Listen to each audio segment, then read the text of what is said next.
So, within my recent retro gaming binge, which includes the likes of SpongeBob, Operation Krabby Patty, and Pac-Man Adventures in Time, a part of me remembered, oh yeah, there were a couple of other Namco-related PC games that were released back in the... Yeah, no, I do apologize. Some of the audio in this can get a little loud, but that being said, I remembered that, there were a couple of Namco-related PC games that came out roughly around the early 2000s, which...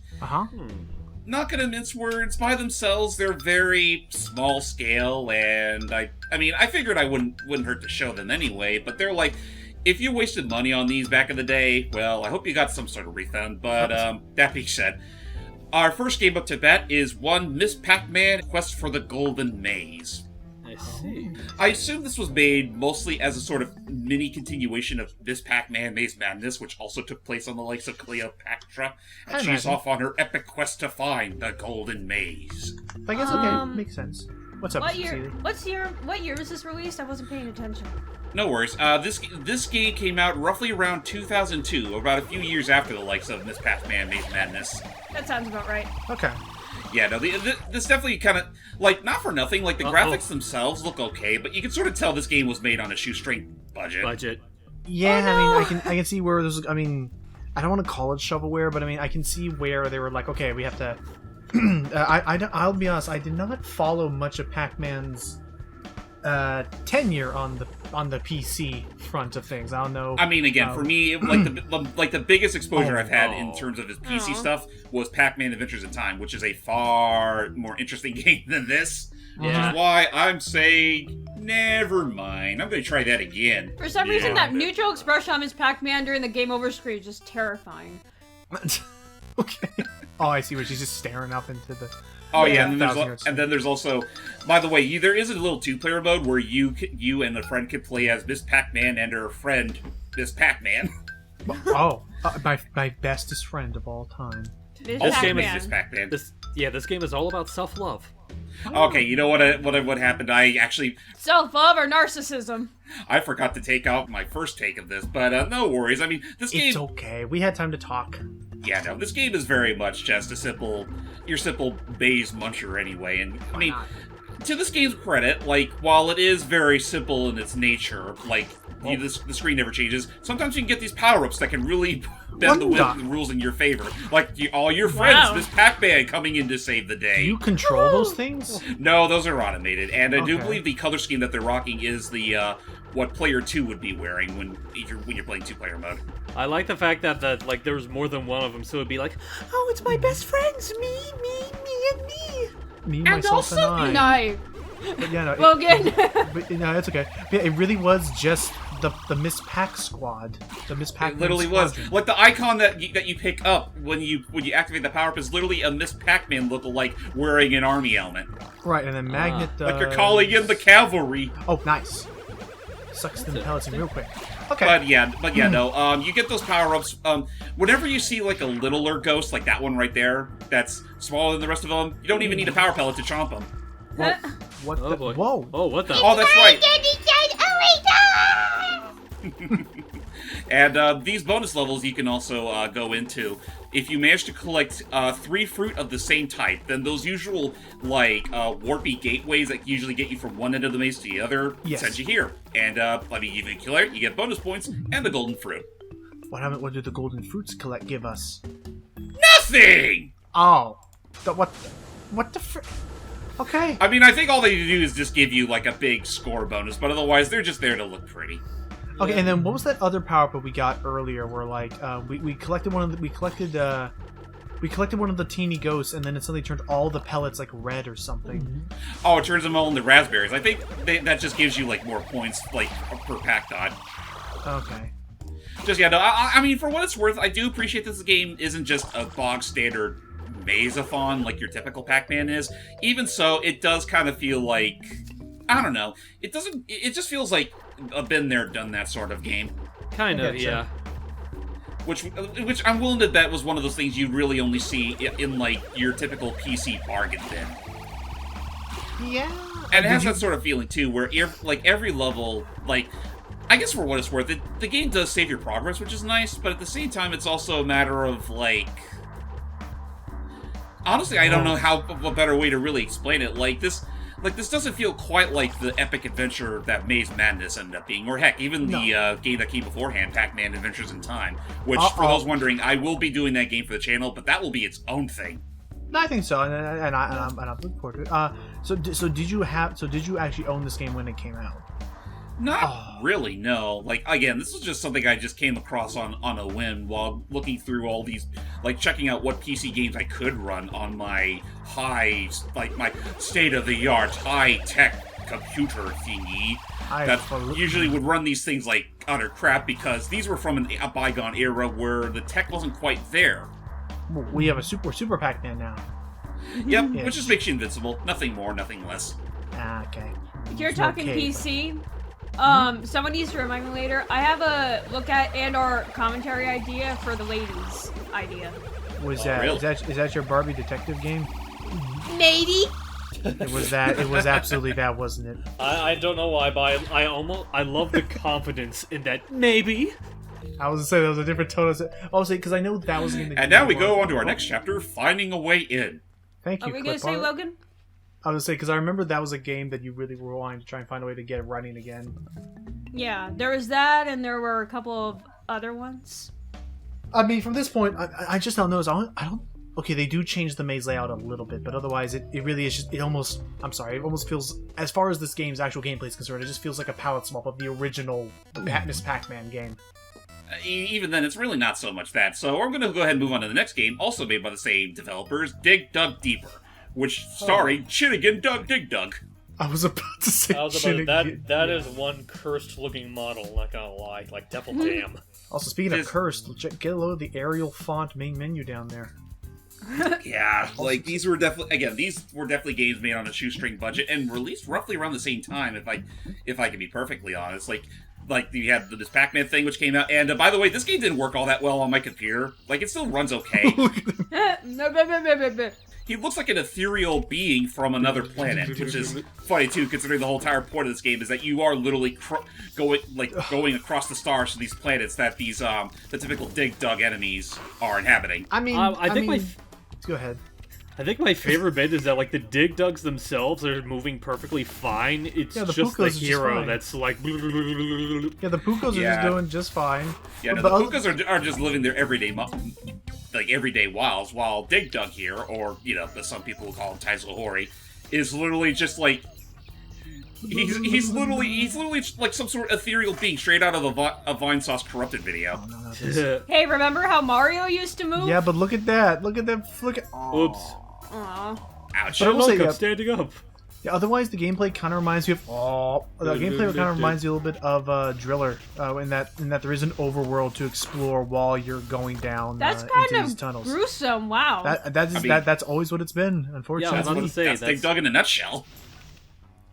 Which, to give credit, they do follow that format to a T, but otherwise it's very much just Dig Dug. What the heck that guy do? Again, otherwise I'm sure your gameplay is just because of the poor optimizations, but this game ends up looking very jank. Oh. Will you survive? I've seen enough. That's fair. I mean, okay, so that one was just basically Sonic 4, but with Dig Dug. And I will also say, even though it is kind of amusing to see, like, the overworld stuff where you could choose the holes you can go to, it's kind of superfluous, considering that all the action's underground anyway. So, we're going to go ahead and move on to our last game, again, made by the same developers, Pac-Man All-Stars. This is basically a 3D... It's basically a 3D party sort of game where you and 3 other players go on a chomp-a-rama all across these 3D-like maps. And you can play as your favorite members of the Pac family, like Pac-Man, Miss Pac-Man, Pac Jr., and Professor Pac-Man!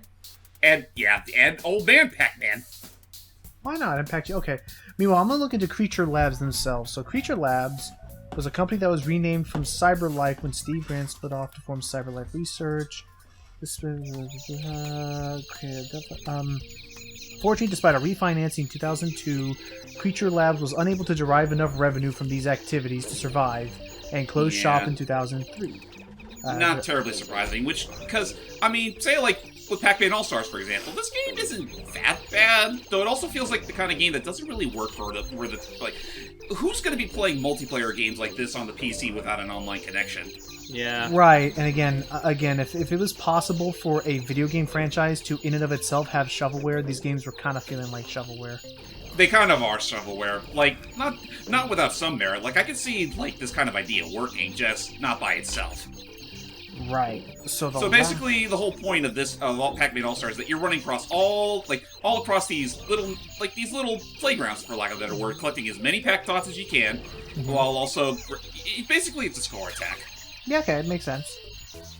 And again, I for the what it's worth, I primarily just wanted to show these games off because again, these were from a bygone era, and sort of just to fulfill my little. Also, don't mind how bad the sound design can be at times. Oh. Is that you trudging in mud? Yes. This is what trudging through mud sounds like. My God. Professor Pac, get out of the mud. I don't want to hear that anymore. I can't help I don't like it. These shoes ain't what they used to be, kiddo. My joints. I love how no matter where the pellets are, everyone just keeps jumping into the mud. There we just go. want They're out of themselves the a good mud. old-fashioned mud pie. Pac Jr. no. Pac Jr., yes. I want my pies. So, okay, being real with us, James, do you think these games were worth the trouble? I mean, I didn't really have to pay for them, so... I mean, why fair, not? of course, fair. I mean, fair. again, this is only just something I want... Like, and to be fair, it's like... First of all, the company that made these are more or less shut down. Second off, I don't think Namco cares to really acknowledge these games exist anymore. So it's one of those cases where, when you really stop to think about it, like, well... I mean, there are certainly many cases where, obviously, pirating these games is not, optimal. But this is like abandonware, so like... Exactly. And That's exactly what this is. It's pure abandonware. And they're never... so I understand and am okay with, I guess, pirating or preservation of games that, like, if the company is no longer selling them anymore, then and making no effort to, which, I mean, look at this, I don't blame them, then, I mean, it's that's what this show is all about. Right, and I mean, in all fairness, like, there are certain cases where I'm willing to, go the extra mile to maybe own a legit copy just to say that I do, like with Pac-Man Adventure of Time. I think that game's, like, solid enough to even bother owning a copy in this day and age. Yeah. Aye. Now, it's also funny, too, because, I guess what's funny is that when it comes to the PC games, I know that, for the most part, they were handled by Hasbro Interactive, back what they used to be called that, and then eventually they got absorbed into Infogrames, and that's kind of the reason why you see their name plastered onto these titles now. Yeah, okay, that makes sense. And even then, I don't think Infogrames is... I don't even know if Infogrames is even around anymore. I'll double check, because I know them more often than not for being the ones that published the Asterix games, and to some degree, like, all the Looney Tunes games. Yeah, I remember seeing Infogrames Right. a lot, or Grams a lot on that. Okay, so they actually rebranded. Now they are known as Atari SA. Okay. I still don't like how that mud sounds. I don't like it either. I mean, it's one of those cases where you'll second guess your mud bat the moment you hear them trudging through the stuff. And actually, oh no, but then they went bankrupt. And then, wait, I'm getting all confused. It's a whole bunch of legal nonsense to the point where it's like, for something like this, there's really not much of a point in really getting your panties and twist over it, unless they decide to just resell it for some random reason. Oh yeah, fun fact I learned from I think Defunctland. One of the people at Atari were one of the guys who used to, like, either run or founded Atari, at least in America, was the guy who owned Chuck E. Cheese. Huh. Really? Like, started that whole thing, yeah. I fancy that. Let me look that up. Charles Entertainment Cheese. Let me look that up while we're at it. Let me see. Chuck E. Cheese. Wikipedia. But yeah, no, otherwise what you see is what you get. Again, you're scrambling to get as many points as possible, reach a certain threshold within the time limit, or point limit, or what have you, and obviously the ghosts will still be, out and about trying to, get in your way. And, well, it's funny too, because the entire plot of the game is that apparently, like, there's this whole race of witches and whatnot, or fairies, that are in trouble, and it's up to the Pac family to save them, but they decide to make a full-on competition of it. Clear the maze of pellets before the ghost gang gets you. Uh-oh. Oh, and noise! Now they grow big, and you gotta collect all the Pac Dots within the time limit. And yeah, I just saw here, yeah. So back in 1972, Atari was founded by Nolan Bushnell and Ted Dabney, and Nolan Bushnell later went on to found and create Chuck E. Cheese. Fancy that. And then, fun fact is that he doesn't own Chuck E. Cheese anymore. They actually got bought out by that. I don't know if anybody, I never went to one. I only knew of Chuck E. Cheese around me. But has anyone here ever been to or knew about Showtime Pizza or like Showbiz? Never heard with, of like it. Showbiz Bear and whatnot. Yeah, that name's not really. Okay, it's okay. It's basically Chuck E. Cheese, but it's kind of creepier with its animatronics. But anyway, Showtime Pizza. Yeah. Oh, you the, cheaters. speaking of, what the heck? Wow. Anyway, I mean, I get it. They're ghosts, but at the same time, it's That like. wasn't fair. Yeah, I mean, at the very least, they don't outright kill you like every other game. you defeated them. Look the how ghosts are scared like, they "Oh." are. But that bit of cheating, the ghosts are like, "Oh, that's right. We can fly." This game is. Oh, so- yeah. Wait, I can fly. This game is so. Logan, you know where I got that from? I remember that. Also, I will be perfectly honest, I was tempted to try to set it up in such a way where all four of us could play this game, but it's an old PC game, so it's also a matter of, like, it would be more trouble than it's worth. I'm telling you right now, just being fully honest with you as your friend. What you showed off of that game would have been all I would have been able to like tolerate. of playing That's completely fair and well, a very, very, very fair judgment on. I'm your part, I'm glad we got to see them. Just yeah, I'm glad we'll be doing better Pac-Man games multiplayer later. Oh, absolutely. Which, speaking of which, like I said before, this isn't all you're going to be seeing of PC Pac-Man madness, because next time we're actually going to show off a good PC Pac-Man game for a change with Adventures in Time. And of course, there's some other stuff, PC-related stuff I do want to show off as well, including the sequel to Operation Krabby Patty, Employee of the Month. Not sure if I'll go any further than that, but that's something we could talk about that in there. So, till next time, I've been James May Extreme. I was Lucky Jack 20. Highway and Princess Lita. Oh, All right then. All right, Grandpa, time for you to go to bed now. See ya. I remember in my day we didn't have to bother with bubblegum witches.